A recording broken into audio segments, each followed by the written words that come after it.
Cette semaine, la question pour vous est: qui veux-tu voir dans l'alignement pour le reste de la série? La photo qu'on vous avait glissée avec les trois, je dirais pas jeunes lurons, mais les trois gaillards, en fait, on va vraiment dire à trois étapes différentes de leur carrière maintenant qu'on y pense. En ordre chronologique, même, Oliver Kapanen, Joseph Veleno et Brendan Gallagher. Alors, écoutez, on vous a demandé qui est-ce que vous voulez voir dans l'alignement et nul besoin d'un doctorat en hockey pour dire que la majorité des gens ont souhaité Gallagher. On a même Richard qui, est allé plus loin. Hein, il a dit les trois sur la glace en même temps au Yable, que le Canadien joue à 14 attaquants. Que voulez-vous? On a Philippe qui dit Gallagher ou Veleno. Kapanen, hier, malheureusement, était une nuisance et ça, on va y revenir. Mais Veleno qui vient quand même en deuxième place. Vous savez quoi? Pas beaucoup de gens dans le fan club d'Oliver Kapanen. Je dirais même des réponses que nous avons eues sur Facebook. Personne des 12 répondants nous a nommé Oliver Kapanen. On a quelqu'un qui nous dit « Et Kirby Dach, lui, a-t-il vraiment sa place? Le croyez-vous? » C'est le sujet de l'heure, puis je pense qu'on peut commencer là-dessus sur le match de samedi dans lequel les Canadiens ont perdu en prolongation, où la grosse conversation autour de Martin Saint-Louis, c'est a-t-il fait une erreur de coaching? Simplement une erreur que d'avoir donné du temps de glace à son quatrième trio. Et la seconde, vraiment littéralement la seconde que le quatrième trio est rentré sur la glace, les Hurricanes en ont tout de suite profité. Et Nikolai Ehlers, légende des Moussets d'Halifax, est allé inscrire son deuxième du match, le but gagnant de ce deuxième duel. Félix, je veux t'entendre là-dessus. Qu'est-ce qu'on en dit de cela? Écoute, est-ce que Martin Saint-Louis a fait une erreur d'envoyer son quatrième trio en prolongation? Non, parce qu'on a vu depuis le début des séries, le top 6, le top 9 joue déjà tellement de grosses minutes. Éventuellement, tu ne pourras pas t'en sortir si ton quatrième trio joue jamais. Il fallait tôt ou tard que ces gars-là aient sur la glace. Même chose pour Jalen Struble en défensive, qui a joué, si je ne m'abuse, 14 minutes hier. Il faut que ces gars-là jouent à un moment donné. Tu peux pas juste faire jouer Mike Matheson puis Lennon 30 minutes par match puis espérer t'en sortir. Il faut que tu roules tes trios à un certain moment donné. Le problème, selon moi, si on veut l'erreur de Martin Saint-Louis, si on en veut une, là, c'est d'avoir mis Oliver Kapanen dans cette formation-là. Je l'ai dit, je me répète. Je pense que tous ceux qui écoutent ce show-là savent que je ne suis pas son plus grand fan. Hier, écoute, je ne mettrai pas le blanc sur une personne en particulier. Là. Si le Canadien tirait 12 fois dans un match, tu gagnerais vraiment pas souvent en tirant 12 fois. Okay, mais sur le but victorieux, là, les gars ont une longue présence en zone défensive. Oliver Kapanen a la chance de dégager dans le fond de la zone pour permettre d'amener des changements.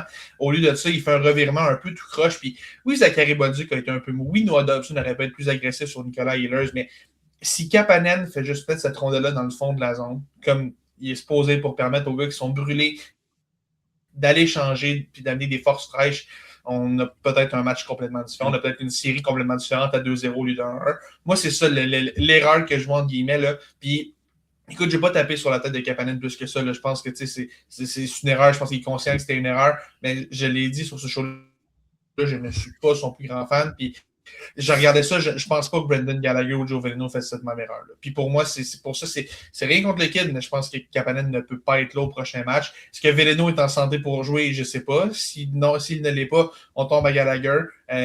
Puis peut-être que ce serait pas une mauvaise chose. C'est de fouetter un peu les gars, un gars qui l'a vécu à Montréal. Les Hurricanes sont pas particulièrement rapides. Peut-être que ça fit mieux un gars comme Gallagher, une série comme ça. Mais je pense que Kapanen, on l'aurait essayé, c'est cool. Puis quand même, il n'a pas été excellent, mais il n'était pas une nuisance trop avant le match d'hier. Mais là, je pense que tu peux pas justifier le gars dans l'alignement pour le match de demain.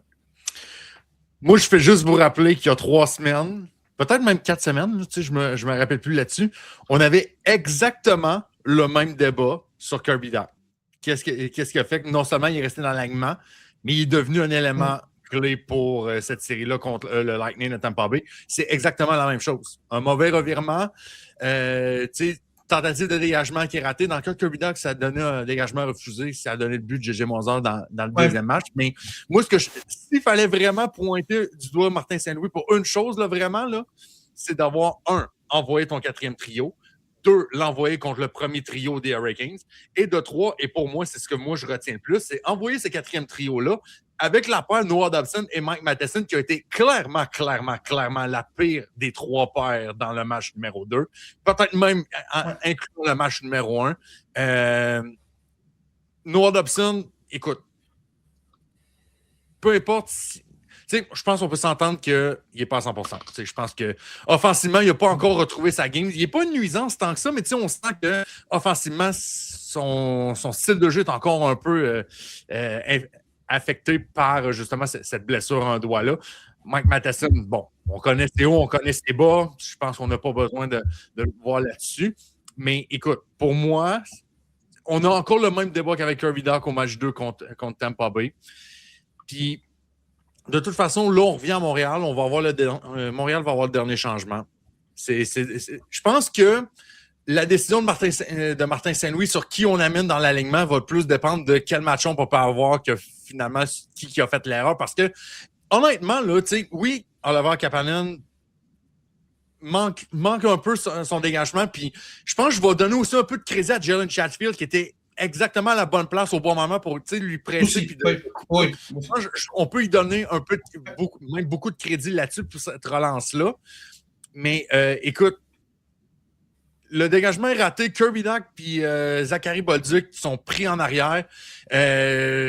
Matheson Dobson vont changer peut-être 1-2 secondes, peut-être trop de bonheur. Je pense qu'on aurait pu sortir l'argument de attends au moins que la rondelle soit vraiment rendue au bord avant d'aller changer les deux en même temps, en plus sur une relance.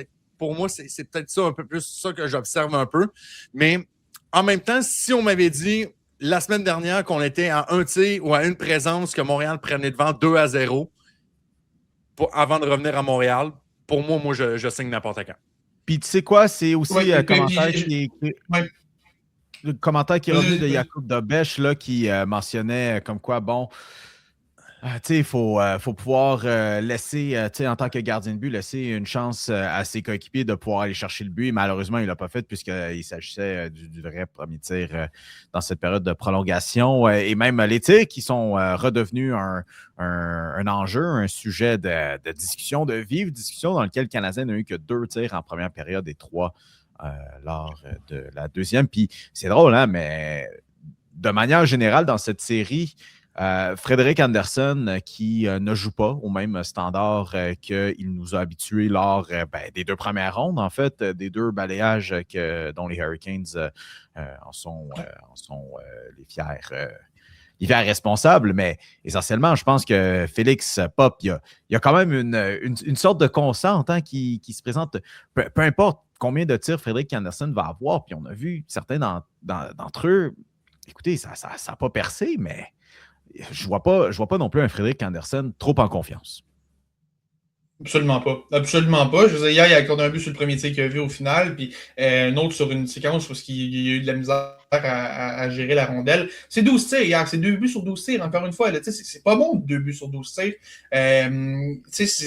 Pour moi, si je suis les Hurricanes, il n'y a pas grand-chose qui me rassure de ces 2 matchs-là, nécessairement. Puis si je suis le Canadien, je m'accroche à ça. Hier, là, comparativement le premier match, on n'a pas vu les Hurricanes au meilleur de leur capacité, très, très, très loin de là. Hier, on a pas mal vu les Hurricanes au meilleur de leur capacité et le Canadien a réussi à les amener en prolongation. Ça aurait pu jouer ça s'est joué à une ou 2 petites choses dans un match parce que le Canadien est capable de bien mieux faire que ça. Puis, écoute, crédit aux Hurricanes, on a fait les ajustements nécessaires pour retrouver le jeu. Un ajustement particulier, je trouve qu'on n'en parle pas assez. Hier, à chaque fois que Nick Suzuki sautait sur la glace, je voyais Jordan Staal qui est arrivé pour coller au cul. Ce qui n'était pas du tout le cas dans le premier match. Les Hurricanes essaient plus de rouler leur trio. Et là, Rod Brennamo a essayé d'ajuster un peu. Jordan Staal était là. Je l'ai vu tellement souvent avec Nick Suzuki, ce que je n'ai pas vu dans le premier match. Un peu comme Anthony Cirelli à Tampa Bay. Jordan Staal, beaucoup plus avancé en âge, mais toujours aussi excellent défensivement. Ça a apparu parce que le premier trio a eu beaucoup plus de difficultés que dans le premier match à créer de l'offensive. Fait que ça, clairement, ça a été un facteur. Mais si t'es le Canadien, il faut que tu t'accroches à ça, que Frederik Andersen t'a pas démontré encore qu'il faut que tu le respectes plus que ça. Puis surtout, tire la rondelle. Il y a des bonnes choses qui arrivent quand tu tires la rondelle. Le premier match, tu as marqué 5 buts. Le 6e était dans un flazer. Tu en as marqué 5 sur Andersen. Hier, tu en as marqué 2 sur 12 tirs.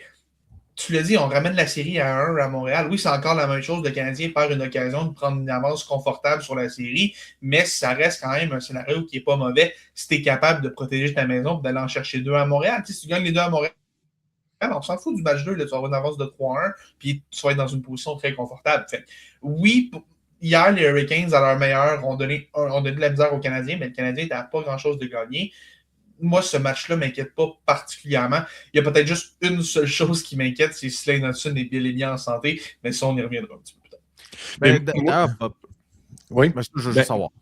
Moi, je rejoins un peu Félix là-dessus. Les Hurricanes ont comme démontré le pire et le meilleur qu'ils pouvaient faire, puis malgré tout ça, ça a pris toute leur petite chance pour créer l'égalité.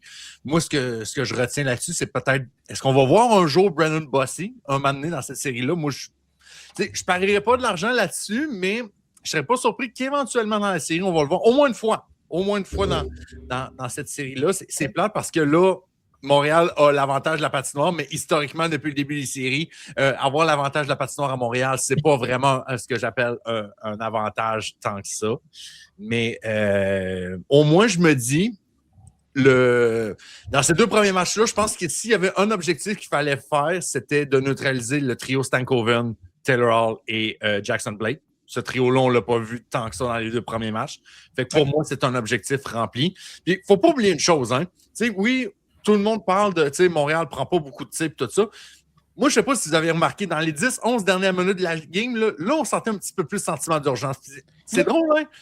Quand il y a vu, on décidait de on va prendre peut-être des shots qui, mathématiquement, on ne pense pas que ça va marcher. Puis, c'est drôle, hein? Montréal semblait prendre le dessus dans les 10 dernières minutes. Puis ça, je pense que c'est peut-être quelque chose qu'on pourrait apprendre là-dessus. Mais il ne faut pas oublier une chose, hein? La Caroline, c'est une équipe de processus. Ils vont te donner l'impression qu'ils dominent toute la game, mais quand tu regardes ça vraiment de près, pas tant que ça. Écoute, ça donne... C'est un bon argument à chialer le classique. Tabarouette.